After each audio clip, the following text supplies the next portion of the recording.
Early signs of heart problem जो parents को पता होना चाहिए? जो मेन प्रॉब्लम जो हार्ट डिजीज में होता है उसको बोलते हैं हम लोग कंजेनाइटल हार्ट डिजीज। उनके लिए सर्जरीज कितनी सेफ रहती है और रिकवरी टाइम कैसा रहता है? 80 to 90% जो कार्डियक डिजीज होते हैं, mainly congenital heart disease, they will recover on its own. Jaunpur में अगर आप ये इनिशिएटिव ले रहे हो फ्री में सर्जरीज करने का, तो we have to help them. Parents की अब अगर बात करिए, क्या रोल प्ले करता है जेनेटिक्स बच्चे के हेल्थ प्रॉब्लम या हार्ट प्रॉब्लम? कि जिनके घर में पेरेंट्स उनके हाइपरटेंसिव हैं, डायबिटिक हैं, तो बच्चों में ये होने के चांसेस काफ़ी बढ़ जाते हैं। कोविड-19 की वैक्सीनेशन लेने के बाद हार्ट अटैक्स का रिस्क बढ़ चुका है अडल्ट में, क्योंकि ये सारी चीज़ें हम लोग 1 साल या 2 साल के अंदर नहीं बता सकते हैं, लेकिन हम लोगों को बेसिकली एक कार्डियक स्क्रीनिंग करानी चाहिए। कई केसेस में जिम के बाद भी वी सीन के लोगों को हार्ट अटैक्स आ रहे हैं। तो अगर किसी को जिम में हार्ट अटैक वाले सिम्टम्स या हेवी हार्ट वाले सिम्टम्स फील हो रहे हैं, तो इमीडिएटली उनका क्या रेजोल्यूशन होना चाहिए? तो बेसिक लाइफ सपोर्ट अगर किसी को आता है, then only he can do some kind of activities की उसको प्रॉपर पोजीशन पे लेकर आए और चेस्ट कंप्रेशन दे। No other things are available, then he can at least give mouth breath to patient.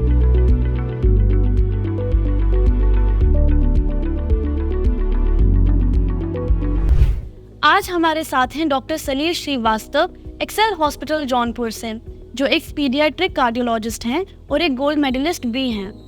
Doctor Srivastava से हम बात करेंगे हेल्थ प्रॉब्लम्स बच्चों में भी और अडल्ट को भी लेके, क्या प्रिकॉशंस लेने चाहिए और क्या मेजर्स होने चाहिए ताकि हमारा हार्ट हेल्दी रहे। डॉक्टर सलील श्रीवास्तव जी, आपका स्वागत है। Thank you. हम सब जानते हैं बच्चों को मैनेज करना उतना ईजी टास्क नहीं है, तो आपको डेली कंसल्टेशन विद किड्स में क्या प्रॉब्लम्स या चैलेंजेस फेस करनी पड़ती हैं? बेसिक चैलेंज जो होता है वो एक्चुअली बच्चे बोल नहीं सकते हैं, तो सबसे इम्पॉर्टेंट तो वही हो जाता है कि वो बोल नहीं सकते, अपनी तकलीफ़ें बयां नहीं कर सकते हैं।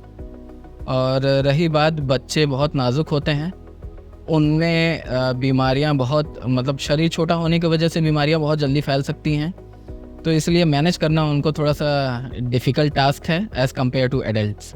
तो आप मेनली हार्ट प्रॉब्लम्स और हार्ट रिलेटेड एलिमेंट्स के साथ डील करते हैं, तो ऐसे क्या साइंस है, early signs of heart problem जो पेरेंट्स को पता होना चाहिए? अर्ली साइंस हार्ट डिजीज़ में बेसिकली क्या होता है कि जो मेन प्रॉब्लम जो हार्ट डिजीज़ में होता है उसको बोलते हैं हम लोग कंजेनाइटल हार्ट डिजीज़।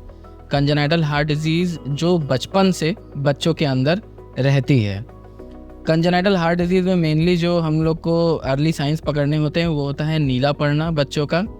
जब बच्चे बहुत ज़्यादा रो रहे हैं या खेलते खेलते या सीढ़ी चढ़ते वक्त जब भी कोई एनर्जी वाले एक्टिविटीज़ होते हैं तो उसमें कभी कभार बच्चों का नीला पड़ना दिखता है, जैसे उनके होंठ या जीभ नीले पड़ जाएंगे, और या फिर उनके नेल्स और पेरिफेरीज, हाथ और पैर नीले पड़ जाएंगे, तो वो एक अर्ली साइंस होता है।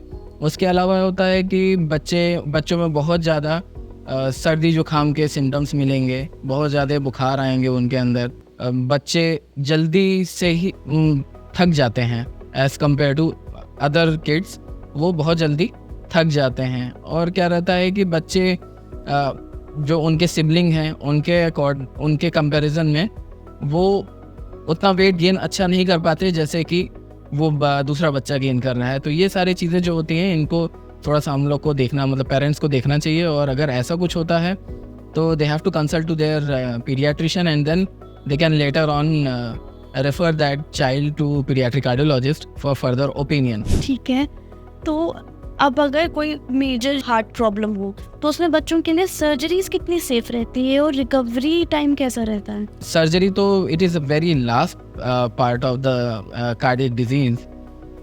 उसके पहले आता है कि 80 to 90% जो कार्डियक डिजीज़ होते हैं, mainly congenital heart disease, they will recover on its own. तो उसमें क्या रहता है कि पेरेंट्स को ये ध्यान में रखना होगा कि जो सारे जो कंजेनाइटल हार्ट डिजीज़ हैं सब में ऑपरेशन की ज़रूरत नहीं है। जो कुछ पीडियाट्रिक कार्डियोलॉजिस्ट बताएगा वो मतलब हार्ट के डॉक्टर आपको बताएंगे कि कौन सी सर्जरी, कौन से हार्ट डिजीज़ के लिए सर्जरी इमरजेंसी है। तो 80 to 90% कार्डियक डिजीज़ ऐसे होते हैं कि जो अपने से ही ठीक हो जाते हैं, उसमें बस केवल दवा की ज़रूरत पड़ती है और एक रेगुलर फॉलो अप चाहिए होता है और they will recover on its own. और कार्डियक सर्जरी की जहाँ तक बात है, कार्डियक सर्जरीज जिस सेंटर पे मैं था उस सेंटर पे अभी तक मैंने 2 या 3 ही कैजुअलिटीज़ देखे हैं। तो दिस शोज़ कि इट इज़ वेरी सेफ़। और मैंने अभी तक हम लोगों ने अपने हॉस्पिटल से 20 to 25 बच्चों को सर्जरी कराया है and that too it is free of cost. कुछ ऐसे संस्था हैं जो बच्चों की सर्जरी फ्री ऑफ कॉस्ट करते भी हैं and they are doing quite well. तो हम लोग ये बोल सकते हैं कि कार्डियक सर्जरी पहले के ज़माने में भले बहुत ज़्यादा टिपिकल हो क्योंकि बच्चे बहुत छोटे थे तो surgeons were not trend in that, लेकिन अभी तो for past 10 year paediatric cardiology में बहुत अच्छा बूम किया है और आउटकम इज़ वेरी गुड। अभी तक हमारे पास जितने भी बच्चे मैंने भेजे थे they are doing successfully quite well. This is some great work that you are doing, और स्पेशली जौनपुर में अगर आप ये इनिशिएटिव ले रहे हो फ्री में सर्जरीज करने का, तो ये बहुत ही इंस्पिरेशनल एंड ऐसी बात है। Yeah thank you for that. Actually हमारे जौनपुर में अगर देखा जाए तो socially deprived and economically deprived बच्चे मतलब फैमिलीज़ बहुत ज़्यादा हैं, तो we have to help them. तो और ये हमारा सोशल ड्यूटी भी बनता है कि उनको फाइनेंशियली नहीं हेल्प कर सकते तो at least in this way we can help them. तो ये मेरा एक स्टार्टअप है कि इन बच्चों को अच्छे से सर्जरीज़ हो जाएं। और एक्चुअली मेरे कुछ कलीग्स हैं जो उन सेंटर्स पे हैं, तो हम लोग पर्सनली कोऑर्डिनेट करके बच्चों को विद इन टाइम वहाँ पे पहुँचाते हैं और फिर एज अर्ली एज पॉसिबल वहाँ पे डॉक्टर्स बहुत अच्छा हेल्प करते हैं हम लोग का कि बच्चों को तुरंत ही एडमिट करके बहुत अच्छा ट्रीटमेंट देते हैं, तो जिससे हमारे बच्चे सब सेफ़ हैं अभी। ये बहुत अच्छा इनिशिएटिव है आपके एंड पे, और एक बहुत आप सोशल रिस्पॉन्सिबिलिटी भी फुलफिल कर रहे हैं doing this as a doctor.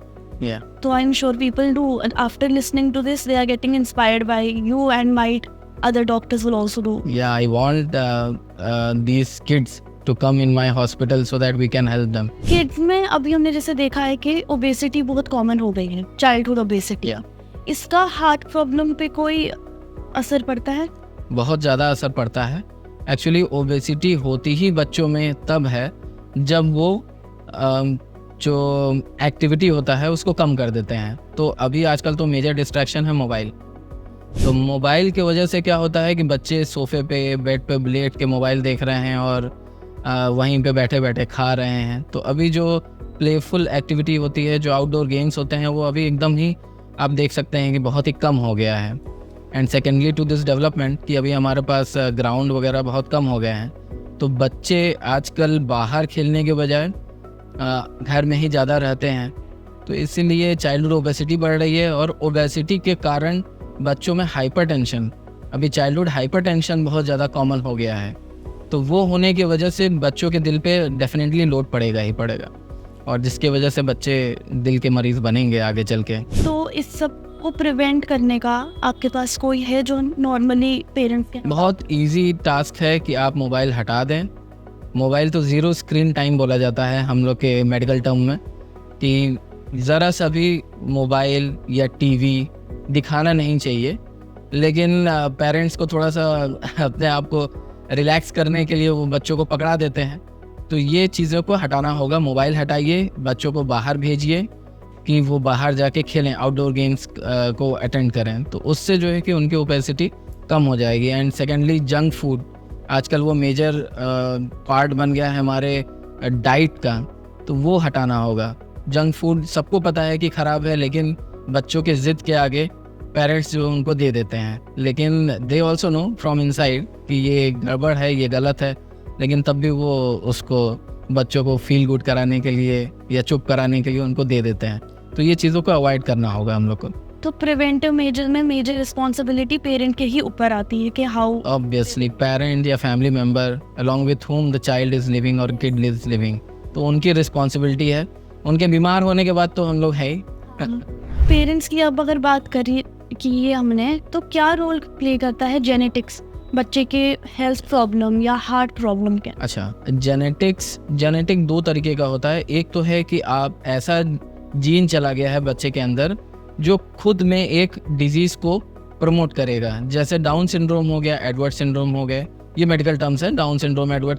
मतलब वो आपको फेशियल फीचर्स उसके चेंज होंगे, उसका जो स्ट्रक्चर है छोटा होगा और सारी चीज़ें होंगी। उनके साथ हार्ट की प्रॉब्लम, किसी किसी बच्चों में 6 उंगलियां होती हैं, किसी किसी में उंगली जुड़ी होती है। अगर ऐसी कोई भी दिक्कत रहती है तो ये सारी चीज़ें बताती हैं कि बच्चे को हार्ट की प्रॉब्लम हो सकती है। तो ये सारा, एक तो ये जीन हो गया। और सेकेंडली क्या होता है कि जिनके घर में पेरेंट्स उनके हाइपरटेंसिव हैं, डायबिटिक हैं, तो बच्चों में ये होने के चांसेस काफ़ी बढ़ जाते हैं।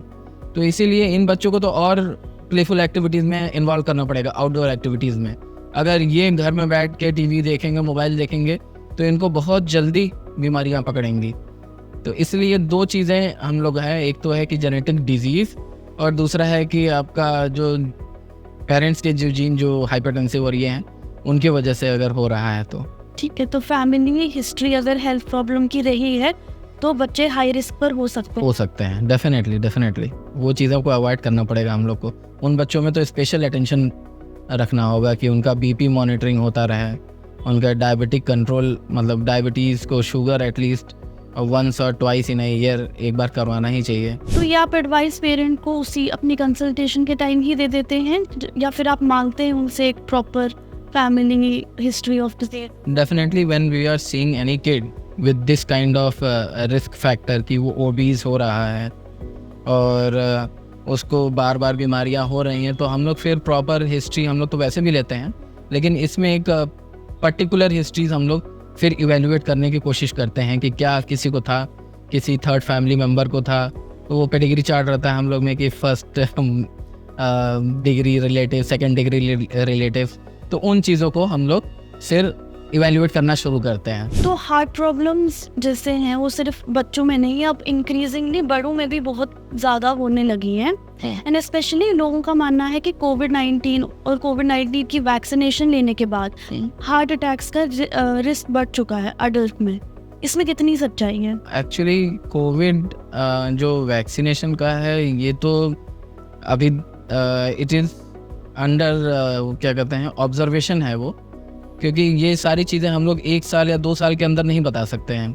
इसमें स्टडीज़ चलती हैं वो 10 to 15 ईयर टू 20 ईयर्स कि वो वैक्सीन लगी थी तो उसके बाद क्या हुआ चेंजेस, वो सारी चीज़ों में बहुत टाइम है।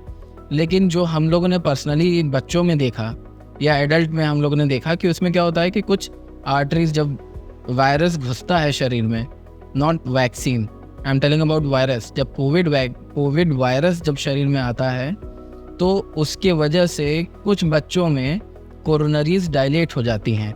ये हार्ट के अंदर जो आर्टरीज होती हैं वो डायलेट हो जाती हैं, जिनके वजह से बीमारियां, जैसे बच्चों में अटैक आ सकता है। कभी कभार बच्चे कोलैप्स कर गए, मतलब बच्चे मर गए। अब उसमें क्या होता है कि हम लोग ने पहले इवेल्युएट किया था, हम लोग इको करते हैं, सारे बच्चों का हम लोग ने किया था जिन को वायरस गया था, जो पॉजिटिव हुए थे, तो उनमें देखा गया कि काफ़ी बच्चों में डायलेटेड था। तो ये ट्रीटमेंट अगर उस टाइम नहीं होगा तो वो आगे चल के ये अटैक आने की संभावना है। तो इसी तरीके से एडल्ट में भी हुआ होगा।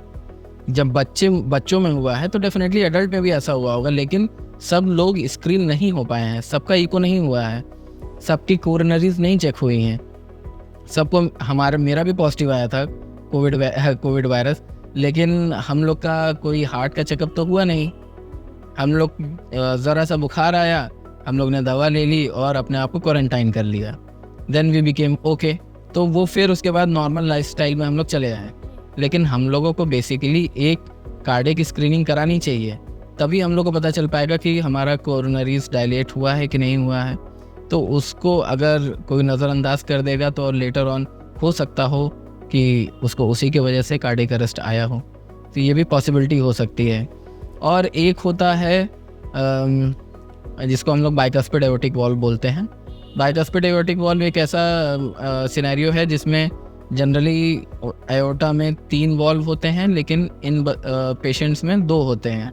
तो इनमें अगर ये स्ट्रेसफुल वर्क कोई करेंगे, जैसे जिम जाना, जिम में गए और वहाँ पे काफ़ी हैवी वर्कआउट किया या कोई हैवी वेट उठा लिया, तो ऑल ऑफ अ सडन क्या होता है कि दे बिकम अनकॉन्शियस और दे गेट सिनकोप। तो उस टाइम अगर पेशेंट को इमीडिएट मैनेजमेंट नहीं मिला तो पॉसिबिलिटी हो सकती है कि that can result into death of that patient. ये जो अभी आपने 2 वॉल्व वाली बात बताई है, हाँ। ये तो पहले से ही डायग्नोज चीज होगी, इट विल नहीं। Be sudden. मतलब we are doing something else and all of a sudden we come to know about this bicuspid aortic valve. तो ऐसा नहीं है कि वो पहले से, कोई ज़रूरी नहीं है कि वो डायग्नोज ही हो पाए। दीज गेट अननोटिस, क्योंकि इसमें ज़्यादा दिक्कत नहीं होता है जब तक कि वो बड़ा ना हो जाए। Around 40 years, 42 year, 45 years, 50 years, इस टाइम अगर, मतलब मैक्सिमम केसेस जो कैजुअलिटी होती है वो इसी टाइम होती है बाइकस्फिड एओर्टिक वॉल्व में। तो जब प्रॉब्लम होती है तब पेशेंट इस टाइम आता है।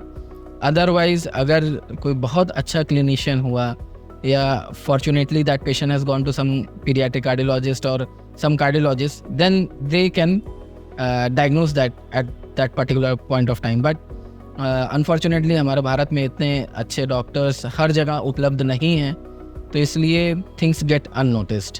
तो क्या रूटीन चेकअप से हार्ट डिजीज को प्रिवेंट करना पॉसिबल है? Yes, definitely. एक्चुअली होता क्या है कि अगर वंस इन अ ईयर हम लोग एक प्रॉपर चेकअप, रूटीन चेकअप करवा लें, तो we can diagnose it in early stage, और फिर हम लोग उस पेशेंट को या पेशेंट का प्रॉपर ट्रीटमेंट स्टार्ट कर सकते हैं। अभी तो काफ़ी एडवांस हो गया है साइंस कि एंजियोग्राफी से हम लोग ब्लॉक्स को पता कर सकते हैं। At an very early stage हम लोग उसको पता कर सकते हैं, और we can do proper treatment for that problem. तो अभी साइंस बहुत एडवांस है। तो स्ट्रेस और हार्ट डिजीज का क्या कनेक्शन है? Directly proportional. मतलब जैसे जैसे आपका स्ट्रेस बढ़ेगा वो हार्ट पे लोड करेगा, लोड बढ़ाएगा, आपको डायबिटीज़ होगा, आपको हाइपरटेंशन होगा, और उससे कार्डियक प्रॉब्लम्स डेफिनेटली बढ़ेंगे ही। तो वैसे स्ट्रेस को मैनेज करने के लिए, ताकि हार्ट प्रॉब्लम्स ना हो, उसके लिए आप कुछ सजेस्ट करते हैं? Daily routine exercise and stay with your family happy, healthy and wise. That's nice. And what about smoking and alcohol, ये इफेक्ट करता है? हाँ, वो सब तो this is all understood, this is common sense कि स्मोकिंग तो अल्कोहल से ज़्यादा इफ़ेक्ट करता है। उससे जो है कि जो मैंने अभी बताया था कि जो कोरोनरीज होते हैं, स्मॉल आर्टरीज हार्ट के अंदर, वो बहुत जल्दी ब्लॉक हो जाती हैं स्मोकिंग से स्पेशली। और अल्कोहल तो हार्ट पे इफ़ेक्ट करता ही है, उसके अलावा वो लीवर पे भी इफ़ेक्ट करता है, जिससे हार्ट पे लोड बहुत ज़्यादा बढ़ जाता है। तो इसलिए चीज़ें बहुत ही हम लोग को अपनी प्रैक्टिस में नहीं रखना चाहिए। We should avoid it. Stress, alcohol और सिगरेट्स तो चलो हो गया। अब कई केसेस में जिम के बाद भी वी हैव सीन कि लोगों को हार्ट अटैक्स आ रहे हैं। तो जिम एंड हार्ट अटैक्स का कोई रिलेशन है? जैसे कि मैंने आपको अभी बताया था कि कुछ पेशेंट्स में बाइकस्फिड एओर्टिक वॉल्व हो सकता है, कुछ में अनडायग्नोज्ड डायलेटेड कार्डियोमायोपैथीज भी हो सकते हैं, या कुछ केसेस में हाइपरटेंशन होता है कि जो पेशेंट सोचता है कि मैं तो बहुत हेल्दी हूँ, well built, since he is well built, तो ही इज़ थिंकिंग कि मुझे कोई बीमारी नहीं हो सकती है और मैं तो रूटीन एक्सरसाइज कर रहा हूँ। लेकिन अगर उसने ईयरली चेकअप या फॉलोअप में नहीं है डॉक्टर के, तो हो सकता हो कि उसको कोई बीमारी हो, हाइपरटेंशन हो, बाइकस्फिड एओर्टिक वॉल्व हो, या कार्डियोमायोपैथीज हो।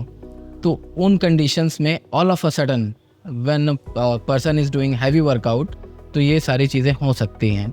हम लोग तो वर्कआउट क्या, कभी कभार देखते हैं कि कोई आदमी चल रहा है सड़क पे और तब भी उसको सडन कार्डियक अरेस्ट आया, वो फेंट कर गया और उसकी ऑन द स्पॉट डेथ हो गई। तो इन सब कंडीशंस में ऐसा ही होता है, तो दिस कैन बी सीन। तो इसीलिए फॉलोअप में, मतलब ईयरली चेकअप पे at least once in a year हम लोग को कराना ही चाहिए।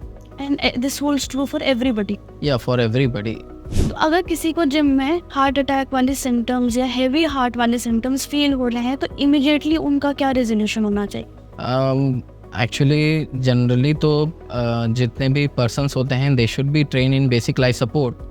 लेकिन होता क्या है कि अभी हम लोग ऐसा सब में अवेयरनेस फैला नहीं पाए हैं। तो बेसिक लाइफ सपोर्ट अगर किसी को आता है, then only he can do some kind of activities की उसको प्रॉपर पोजीशन पे लेकर आए और चेस्ट कंप्रेशन दे, और माउथ से, if no other things are available then he can at least give mouth breath to patient. लेकिन ये तभी पॉसिबल है जब हम अपना सबको बेसिक लाइफ सपोर्ट में एजुकेट करें।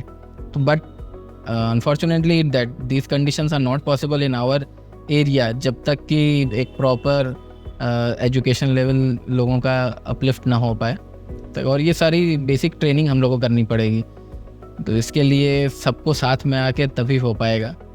इसके लिए अभी भी we have a long way to. Yeah definitely we have a long way to go. Meditation और योगा से कुछ बेनिफिट पड़ सकता है? As I have already told कि आप अगर रेगुलर एक्सरसाइज करते हैं, रेगुलर एक्सरसाइज योगा भी हो सकता है, मेडिटेशन भी हो सकता है, जो आपके दिमाग को, आपके शरीर को शांत करे। जैसे एक स्लीप, नींद, कितने लोग तो आजकल 8 घंटे की स्लीप ही नहीं ले पा रहे हैं। तो अगर वही चीज़ जो बेसिक हमारे लाइफ का रिक्वायरमेंट है, अगर वो चीज़ें नहीं पूरी हो पा रही हैं तो डेफिनेटली उनको प्रॉब्लम तो आएंगी ही आएंगी। अगर डॉक्टर का ही ले लीजिए तो डॉक्टर्स में तो हार्डली कोई डॉक्टर ऐसा होगा जो 8 घंटे की स्लीप लेता होगा, तो इसी वजह से हमारा 5-6 साल तो वैसे ही कम हो जाता है। तो जस्ट एक हेल्दी लाइफस्टाइल मेंटेन करना एंड रेगुलरली वर्कआउट करना से हम बहुत प्रॉब्लम्स प्रिवेंट कर सकते हैं in healthy diet. Thank you so much doctor Salil Shrivastava, आपने बहुत सारे क्वेश्चन का आंसर करा होगा एंड आई एम श्योर इससे काफ़ी अवेयरनेस भी फैली होगी लोगों में। मैं भी यही चाहता हूँ कि अवेयरनेस फैले और लोग जो है कि एटलीस्ट अपना ईयरली चेकअप कराते रहें and they should stay healthy.